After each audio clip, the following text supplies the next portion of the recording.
বাংলাদেশ ওয়ানডেতে ভালো করছে না রিসেন্ট পাস্টে, কিন্তু বাংলাদেশ ওয়ানডেতেই ভালো করে থাকে, স্পেশালি যখন বাংলাদেশ নিজের মাঠে খেলে।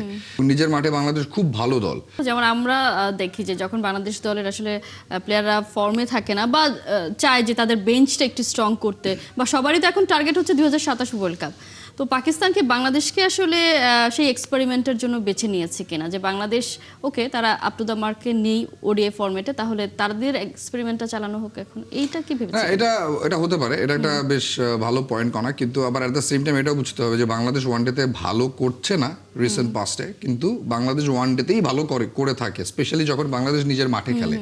এবং নিজের মাঠে বাংলাদেশ খুব ভালো দল।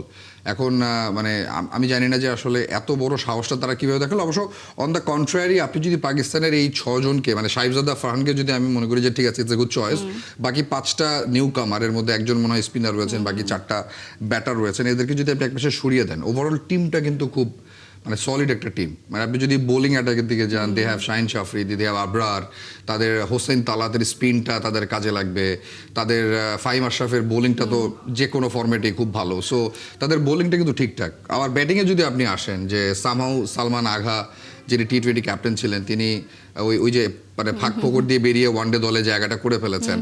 এবং সব কিছু মিলিয়ে আমার কাছে বাবর আজম, সাইম আইয়ুব না থাকলেও ওভারঅল যে ওয়ানডে ব্যাটিং তাদের টিমটা, আমার কাছে মনে হয় যে বাংলাদেশকে চ্যালেঞ্জ জানানোর জন্য বেশ শক্তিশালী। সাহিবজাদা ফারহান আমার মনে হয় যে ফর্মটা রয়েছে ওয়ানডেতে, টি-20তে সেটাকে ক্যারি করবেন, এবং স্পেশালি মিরপুরে যদি বিপিএলও ভালো খেলে গেছেন, সব কিছু মিলিয়ে বাংলাদেশকে চ্যালেঞ্জ জানানোর মতো একটা দল তো পাকিস্তান হয়েছে।